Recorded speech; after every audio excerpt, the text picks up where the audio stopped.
At the outset, I would like to thank Talentnomics India and CAS for providing me an opportunity to participate in this global program on leadership, leading with grit and grace.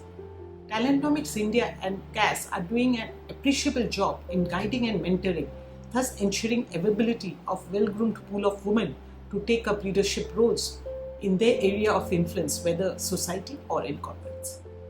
When I see my journey in the rearview mirror, I realize my leadership philosophy was shaped by my experience in the ladies' hostel of my engineering college when I had no structured leadership role. When I completed my schooling from an all-girls school at Bhubaneswar and mentioned my passion for engineering to my father, it was met with reluctance, as in those days, very few girls studied engineering. It was a male bastion then. My father later agreed with lot of persuasion by my mother, who happens to be my first role model. Not that his apprehensions were misplaced. There were only 2 girls in my batch of 200 students. Not only did I learn to adapt and cope up in an ecosystem which was perceived to be unfavorable, but also grew up in a leadership role in a motley crowd by listening, empathizing, sharing, communicating, and enjoying each other's success, not hesitating to take a stand when I strongly felt so. I keep doing that today. The lessons learned have kept me humble, real, and never lets me forget my roots. My biggest test of my grit in my professional area happened about 10 years back. I was at a crossroad of my professional career. I had a choice of continuing in Mumbai, my place for about a decade, or shift to a new location, that is, from a cosmopolitan megacity Mumbai to a small city. My octogenarian parents were with me, my 3 young children studying. I took my call, took the challenge to uninstall my comfortable setup. It took a lot of planning, mainly in my personal front. I shifted from a regional setup to a corporate one and had a lot to learn. I gained knowledge from my colleagues, had seniors who shaped my thoughts, subordinates who made me feel proud to be a leader. This experience gave me courage to take on challenges later on, tread the path of uncertainties, broaden the horizon, and a few years later, when I was looking for an opportunity, I had the gumption to think about one of India's largest steel companies, multi-product, multi-locational. This required courage to think big, take calculated risk. Once decided to do something, being passionate about it. There is no shortcut in life. Even if you're lucky, old age saying is still true. Luck favors the brave. Last 8 months have been another test, both professionally and personally.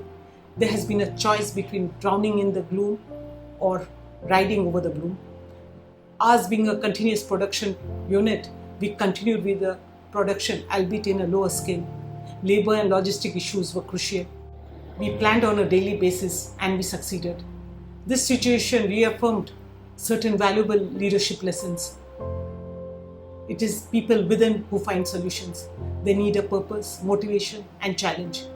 Problems, however much daunting it is, with one's grit, we solve. The solution fits into the place. These challenging times have changed the paradigm of leadership styles. Some of the trends that can define future leadership roles would be, while technology will play a lead role, keeping employees motivated and maintaining a constant communication will hold the company. Agility in planning will be the key. Hence, risk mitigation, multi-directional management skills will be more important than ever. Human values will be paramount. Well, I feel women have an edge in future compared to the present. All the above trends are more gender neutral and maybe it suits women more. Adversity brings the best in all of us. Women in leadership roles, by choice or through circumstances, have to learn to face adversity in their own way. There is no trick book for the same. In times of adversity, we need to realize that time is the key. We need to take risks. We need to manage day by day. In this background of adversity, it's important that we maintain the perspective, do not get overwhelmed, maintain a positive attitude, embrace the change, be resilient. Always remember, good leaders have become great when faced with challenges. So, accept the adversity as an opportunity, learn from the challenge, and be prepared for the next. Be prepared as an organization, be prepared as an individual. This, I believe, shall bring the best in us, and we can make an honest effort to achieve what we have set out to do. While we cannot predict the outcome, we can surely perform our karma. There are umpteen opportunities for women to take leadership roles. They have possibly broken all barriers, flying a fighter plane, flying into the space, being a sports icon, heading a multinational, and many more. What is required is to dream big and then have a passion to actualize the dream. It is necessary that you align your personal aspirations to your professional goals. Regularly balance your professional and personal priorities. Win some and lose some, but cut your losses to what is acceptable to you and you alone. Do not have to be perfect in every sphere, nor do you go forward with guilt and regret. Once one does what she loves, happiness will follow. We all are in pursuit of happiness, aren't we? It is okay to sometimes fall back and relax. It is in these times that you see the bigger picture. You would be the leader of tomorrow. You would be the instrument of change. It would be your responsibility to provide a neutral environment to all, irrespective of gender, race, or religion, and to create an ecosystem of trust. Remember, integrity and culture of a company are integral.